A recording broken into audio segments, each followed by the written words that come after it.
Welcome to Neetha's taste land.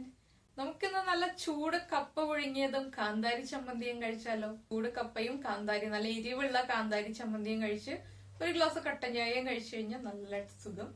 നല്ല എരിവും ആ കട്ടൻ ചായയുടെ മധുരവും ചൂടും എല്ലാം കൂടെ ആകുമ്പോ നല്ല സുഖമല്ലേ. മഴക്കാലത്ത് എല്ലാവരും മഴക്കാലത്ത് പൊതുവെ ഇത്തിരി മടി പിടിച്ചൊക്കെ ഇരിക്കുന്ന സമയമാണ്. തണുപ്പ്, പുറത്തേക്ക് ഇറങ്ങാൻ മടി, അങ്ങനെ പൊതുവെ നമ്മൾ ഇത്തിരി മടി പിടിക്കുന്ന ഒരു സമയമാണ്. അപ്പൊ ചൂടായിട്ട് ഇതുപോലെ കപ്പയൊക്കെ കിട്ടുകയാണെങ്കിൽ നന്നായിട്ട് എൻജോയ് ചെയ്ത് കഴിക്കാം. എന്തായാലും തണുപ്പും മഴയൊക്കെ അല്ലേ. ഇതിപ്പോ സാധാരണ നമ്മളിവിടെ വല്ലപ്പോഴൊക്കെ ചെയ്യാറില്ല, എപ്പോഴും ചെയ്യുന്ന റെസിപ്പി ഒന്നും അല്ല. പക്ഷെ നമ്മളിപ്പോ കിഴക്കോട്ടൊക്കെ പോവാണെങ്കിൽ, നമ്മൾ ഇടുക്കി ജില്ല, അതുപോലെ തന്നെ നമ്മുടെ തിരുവനന്തപുരം ജില്ലയുടെ മലയോര പ്രദേശങ്ങളിലേക്ക് നമ്മൾ പോവുകയാണെങ്കിൽ അവിടെയുള്ള ആൾക്കാരൊക്കെ ഡെയിലി കഴിക്കുന്ന ഒരു ഫുഡാണ് ഈ കപ്പ എന്ന് പറഞ്ഞിട്ടുണ്ടെങ്കിൽ. അവരത് കഴിക്കുന്നതിന്റെ ഹെൽത്ത് അവർക്ക് ഉണ്ട് കേട്ടോ. അത് അവർ നന്നായിട്ട് കഴിക്കുന്ന, നമ്മളെ പോലെ കുറച്ച് കഴിക്കുന്ന ആളുകളല്ല. നമ്മള് കപ്പ ഉടച്ചതും കുമരകം കരിമീൻ കറിയും ഇതിനു മുൻപ് നേരത്തെ വീഡിയോ ഇട്ടിരുന്നു. അത് കാണാത്ത ആളുകൾ അത് കാണുക, അതും ഉണ്ടാക്കി കഴിക്കുക. ഈ മഴയത്ത് ഇപ്പൊ മീനൊക്കെ കിട്ടാൻ അവൈലബിൾ ഇത്തിരി ബുദ്ധിമുട്ടാണ് മഴക്കാലം ആയതുകൊണ്ട്. പക്ഷെ മഴക്കാലം കഴിഞ്ഞ് മീനൊക്കെ നമുക്ക് അവൈലബിൾ ആയി തുടങ്ങുന്ന സമയത്ത് അതൊന്ന് ട്രൈ ചെയ്ത് നോക്കൂ. ഇപ്പൊ നമുക്ക് നമ്മുടെ കപ്പ പുഴുങ്ങിയതും കാന്താരി ചമ്മന്തിയും നല്ല ചൂട് കട്ടൻ ചായയും ചേർത്തിട്ട് കഴിക്കാം. അപ്പൊ നമുക്ക് എങ്ങനെ ഉണ്ടാക്കാൻ നോക്കാം.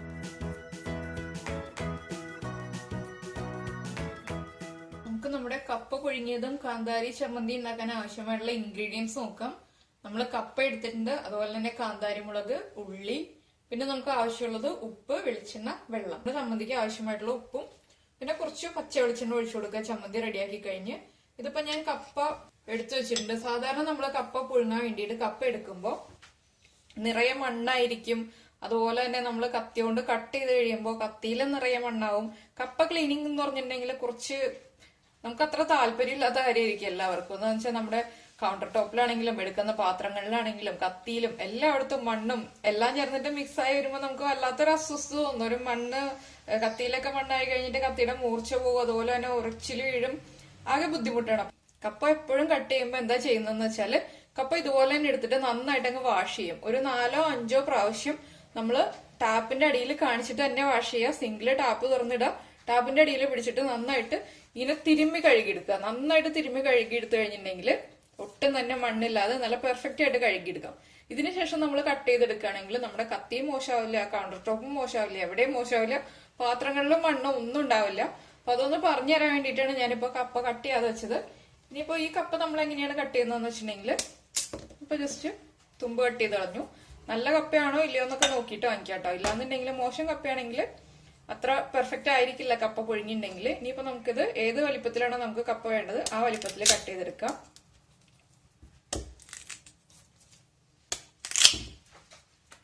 ഞാനിപ്പോ ഈ ഒരു കപ്പയെ 4ആയിട്ടാണ് കട്ട് ചെയ്യുന്നത്. കഴുകി വെച്ചിരിക്കുന്നതുകൊണ്ട് തന്നെ കണ്ടോ കത്തിയിലും മണ്ണായില്ല, അതുപോലെ തന്നെ കയ്യിലും കുഴപ്പമില്ല, നല്ല പെർഫെക്റ്റ് ആയിട്ടുണ്ട്. ഇതുപോലെ ചെയ്യുകയാണെങ്കിൽ എളുപ്പമായിരിക്കും കപ്പ ക്ലീനിങ് എന്ന് പറയുന്നത്. ഇനിയിപ്പോ നമുക്കിത് പതുക്കെ ഇതുപോലെ ഒന്ന് അമർത്തി കൊടുക്കാം കേട്ടോ കത്തി കൊണ്ട്. നമുക്ക് ഈ തൊലി അങ്ങ് ഇളക്കി എടുക്കാൻ വേണ്ടി എളുപ്പമായിരിക്കും. ഇതിപ്പോ അറിയാത്ത ആളുകൾക്ക് വേണ്ടിയാണ് പറഞ്ഞു തരുന്നത്. നമ്മൾ ഇനിയിപ്പോ ഇതിങ്ങനെ പതുക്കെ തിരിച്ചു കൊടുക്കുക, കത്തി ചരിച്ചു പിടിക്കുക, കപ്പ തിരിച്ചു കൊടുക്കുക.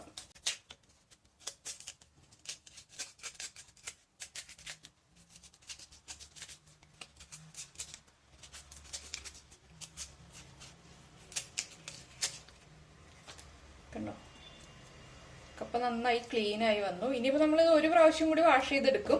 എന്താണെന്ന് വെച്ചാൽ ഇപ്പൊ കപ്പയുടെ ആ ചെറിയ തരികളൊക്കെ ഉണ്ടല്ലോ, ഈ തൊയ്യുടെ ഭാഗത്തുള്ള ചെറിയ തരികൾ മാത്രമേ ഉള്ളൂ, മണ്ണില്ല. അപ്പൊ നമ്മൾ വീണ്ടും വാഷ് ചെയ്തിട്ടേ കപ്പ കട്ട് ചെയ്യുള്ളൂ. ഇനി ചെറുതായിട്ട് കട്ട് ചെയ്യുമ്പോൾ പക്ഷെ ഇതുപോലെ ഈസി ആയിട്ട് നമുക്ക് മണ്ണില്ലാതെ തൊലി നീക്കിയെടുക്കാം. ഇനിയിപ്പോ കത്തി ഉപയോഗിച്ചിട്ട് കപ്പ പൊളിക്കാൻ ബുദ്ധിമുട്ടാണ്, കപ്പയുടെ തൊലി മാറ്റാൻ ബുദ്ധിമുട്ടാണെന്നുണ്ടെങ്കിൽ നമ്മൾ ഇതുപോലെ കട്ട് ചെയ്യുക. അതുപോലെ നന്നായിട്ട് കട്ട് ചെയ്തതിന് ശേഷം കൈ ഉപയോഗിച്ച് ഇങ്ങനെ ഈ തൊലി അങ്ങ് മാറ്റുകയാണെങ്കിൽ ഈസി ആയിട്ട് ഇങ്ങനെയും തൊലി പൊളിച്ചെടുക്കാം, കപ്പയുടെ തൊലി മാറ്റാം.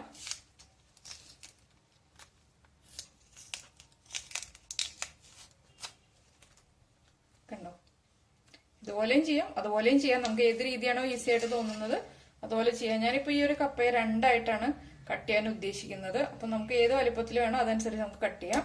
ഇതിപ്പോ ചോപ്പിംഗ് ബോർഡിൽ വെച്ചിട്ട് കട്ട് ചെയ്യണമെങ്കിൽ അങ്ങനെയും ചെയ്യാം കേട്ടോ.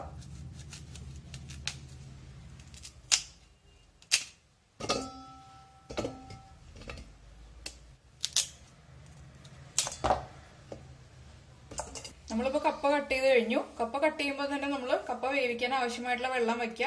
പാത്രത്തിൽ വേവിച്ചെടുക്കുന്നതാണ് നല്ലത് കുക്കറിൽ വേവിച്ചെടുക്കുന്നതിനേക്കാൾ ഭേദം. എന്താണെന്ന് വെച്ചിട്ടുണ്ടെങ്കിൽ കുക്കറിൽ വേവിച്ചെടുക്കുകയാണെങ്കിൽ ഇപ്പൊ നമുക്ക് കയ്പുള്ള കപ്പയാണ്, അല്ലെങ്കിൽ ചില കപ്പൊക്കെ ഒരു എന്താ പറയുക ഒരു കട്ടുള്ള ഒരു കപ്പ ഉണ്ടാവും, ഒരു ചെറിയ കയ്പ് വരുന്ന കപ്പ ഉണ്ടാവും. അങ്ങനെയാകുമ്പോൾ നമ്മൾ വെള്ളം തിളപ്പിച്ചതിന് ശേഷം കപ്പ ഇടുക. കപ്പ പകുതി കുക്കാകുമ്പോൾ നമ്മൾ ആ വെള്ളം അങ്ങ് ഡ്രെയിൻ ചെയ്ത് മാറ്റിയതിന് ശേഷം വീണ്ടും തിളച്ച വെള്ളം ഒഴിച്ചിട്ട് കുക്ക് ചെയ്യുക.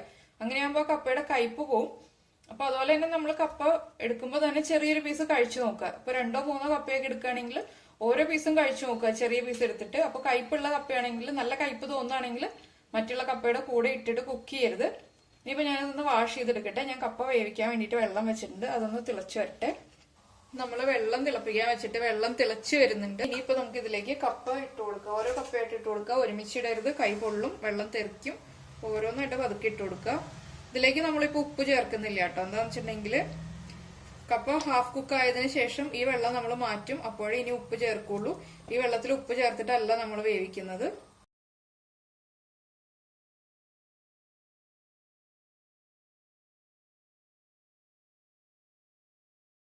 ഇനി നമ്മുടെ കപ്പ ഇവിടെ ഇരുന്ന് ഹാഫ് കുക്കായി വരട്ടെ. നന്നായിട്ട് തിളച്ചൊന്ന് ഹാഫ് കുക്കായി വരുന്നത് വരെ നമുക്ക് വെയിറ്റ് ചെയ്യാം. ഈ സമയത്ത് നമുക്കിനി നമ്മുടെ കാന്താരി ചമ്മന്തി റെഡിയാക്കാം. നമ്മളിപ്പോ കല്ലിലാണ് നമ്മുടെ കാന്താരി ചമ്മന്തി റെഡിയാക്കി എടുക്കാൻ പോകുന്നത്. കല്ലില്ലാന്നുണ്ടെങ്കിൽ നമുക്ക് ചതയ്ക്കുന്ന ചെറിയ കല്ലുണ്ടെങ്കിൽ അതിൽ ചതച്ചെടുക്കാം, ഇല്ലാന്നുണ്ടെങ്കിൽ നമുക്ക് മിക്സിയിലൊന്ന് ക്രഷ് ചെയ്തെടുക്കാം. പക്ഷെ കല്ലില് ചെയ്തെടുക്കുമ്പോഴായിരിക്കും ടേസ്റ്റ് കൂടുതലാവുക. ആദ്യം നമ്മള് ഉള്ളി ഒന്ന് പതുക്കെ ചതച്ചെടുക്കാം, അല്ലാതെ അങ്ങ് അരഞ്ഞു പോണ്ട.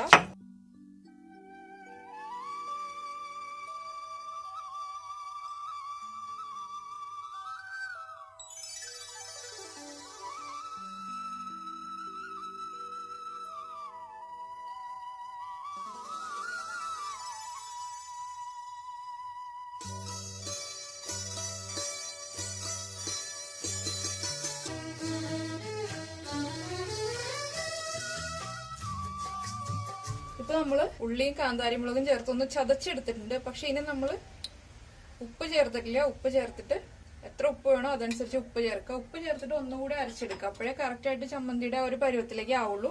ഇതിപ്പോ കാന്താരിമുളകൊന്നും വല്ലാതെ അരഞ്ഞു പോയിട്ടില്ല.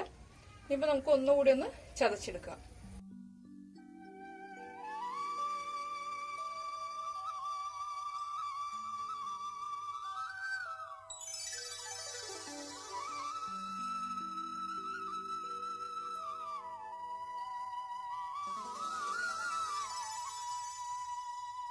അപ്പൊ നമ്മുടെ കാന്താരി ചമ്മന്തി റെഡിയായി. നമുക്കിതൊരു ബൗളിലേക്ക് മാറ്റാം.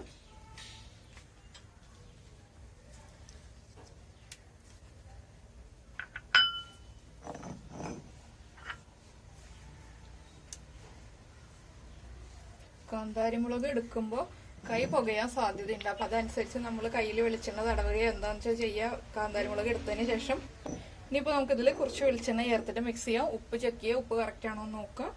അപ്പൊ നമ്മുടെ കപ്പ ഹാഫ് കുക്കായി വന്നിട്ട് നന്നായിട്ട് തിളച്ചുകൊണ്ടിരിക്കുകയാണ്. ഈ സമയത്ത് നമ്മൾ ഫ്ലെയിം കുറയ്ക്കുക, ഇല്ലെങ്കിൽ ഓഫ് ചെയ്യുക. കുറയ്ക്കുന്നതാണ് എപ്പോഴും നല്ലത്. ഇല്ലാന്നുണ്ടെങ്കിൽ ആ വെള്ളം കെട്ടിയ പോലത്തെ ഒരു അവസ്ഥ വരും.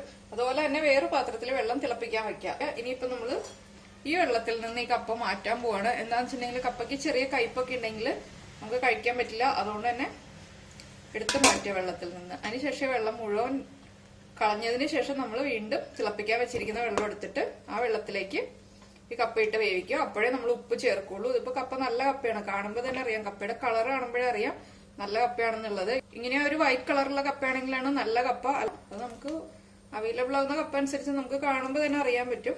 അപ്പൊ നമ്മള് കപ്പ രണ്ടാമതും നന്നായിട്ട് തിളച്ചു വന്ന വെള്ളത്തിലേക്ക് നമ്മൾ ഡ്രെയിൻ ചെയ്ത് മാറ്റിയ കപ്പ എടുത്തിട്ടുണ്ട്. ഇനിയിപ്പോ നമുക്ക് ഇതിലേക്ക് ഉപ്പ് ചേർക്കാം.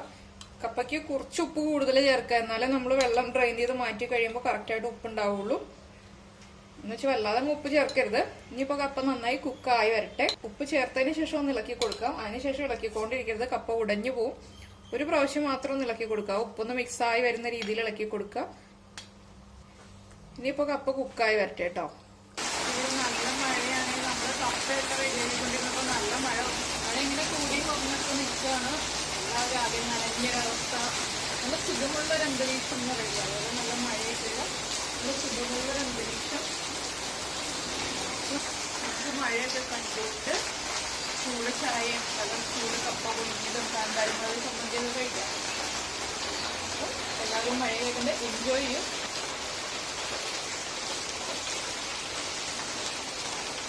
അപ്പൊ നമ്മളെല്ലാവരും മഴ മഴ കണ്ട് എൻജോയ് ചെയ്തില്ലേ? പുറത്തേക്ക് മഴയത്തേക്ക് നോക്കിയിരുന്ന് കപ്പ കഴിക്കാം. നമ്മുടെ കപ്പ റെഡി ആയിട്ടുണ്ട്. കപ്പയുടെ കൂടെ തേങ്ങ കൊത്തിയത് വെച്ചിട്ടുണ്ട്, കാന്താരി ചമ്മന്തി ഉണ്ട്, അതുപോലെ തന്നെ കുറച്ച് ബ്ലാക്ക് കോഫി റെഡിയാക്കി വെച്ചിട്ടുണ്ട്. തേങ്ങ കൊത്തിയത് എന്താ വെച്ചതെന്ന് വെച്ചിട്ടുണ്ടെങ്കിൽ ഞങ്ങൾ ഇവിടെ കഴിക്കുന്ന രീതിയാണ് കേട്ടോ. ഏത് സമയത്ത് കപ്പ റെഡിയാക്കിയാലും കപ്പയുടെ കൂടെ ഒരു കോമ്പിനേഷൻ എന്ന് പറഞ്ഞിട്ട് എപ്പോഴും തേങ്ങ കൊത്തിയത് കഴിക്കാറുണ്ട്. അതങ്ങനെ കഴിക്കുമ്പോൾ ഒരു ടേസ്റ്റ് ആണ്. തേങ്ങ ചിരവിട്ടിട്ട് കഴിച്ചാലും ടേസ്റ്റ് ആണ്, അതുപോലെ തന്നെ ഇത് കഴിച്ചിട്ടുണ്ടെങ്കിലും ടേസ്റ്റ് ആണ്. അപ്പൊ ഇത് കഴിച്ചിട്ടില്ലാത്ത ആളുകളൊന്ന് കഴിച്ചു നോക്കൂ. ഇതിപ്പോ നമ്മൾ മഴക്കാലത്ത് വെറുതെ ചെയ്തു, വളരെ സിമ്പിൾ ആയിട്ടുള്ള റെസിപ്പി. പക്ഷെ നമ്മൾ നേരത്തെ കപ്പ ഉടച്ചതും അതുപോലെ തന്നെ കരിമീൻ കറി ഇട്ടിട്ടുണ്ട്. പിന്നെ നമ്മളിപ്പോ കപ്പ കിട്ടുന്നതനുസരിച്ച്, നല്ല കപ്പ കിട്ടുന്നതനുസരിച്ച് ഞാൻ കുറച്ചുകൂടി കപ്പയുടെ റെസിപ്പീസ് ചെയ്യാം. അപ്പൊ കപ്പ വടയൊക്കെ എല്ലാരും കണ്ടു, അത് എല്ലാവർക്കും ഇഷ്ടമായിട്ടുണ്ട്, അതിന്റെ കമന്റ്സ് ഒക്കെ വരാറുണ്ട്.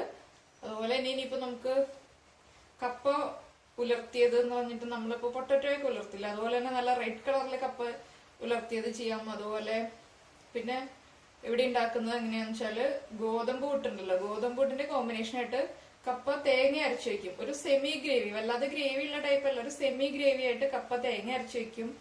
അതുപോലെ കപ്പ പുഴുക്കുണ്ടാക്കും. അപ്പൊ അതൊക്കെ ഓരോന്നോരോന്നായിട്ട് നമുക്ക് ചെയ്യാം. അതുപോലെ തന്നെ നമ്മളൊരു ഉണക്കക്കപ്പ പുഴുക്കിന്റെ റെസിപ്പി ഇട്ടിട്ടുണ്ട്. അപ്പൊ അത് കാണാത്ത ആളുകൾ അത് കാണാം. ആദ്യമായിട്ട് വീഡിയോ കാണുന്ന ആളുകളാണെങ്കിൽ സബ്സ്ക്രൈബ് ചെയ്യുക. സബ്സ്ക്രൈബ് ചെയ്യുന്നതിനോടൊപ്പം തന്നെ ബെല്ലൈക്കൺ ക്ലിക്ക് ചെയ്യുക. അതുപോലെ തന്നെ ലൈക്ക് ചെയ്യുക, ഷെയർ ചെയ്യുക, കമന്റ് ചെയ്യുക. നമുക്ക് നമ്മുടെ അടുത്ത ഡിഷുമായിട്ട് അടുത്ത ദിവസം കാണാം. ബൈ.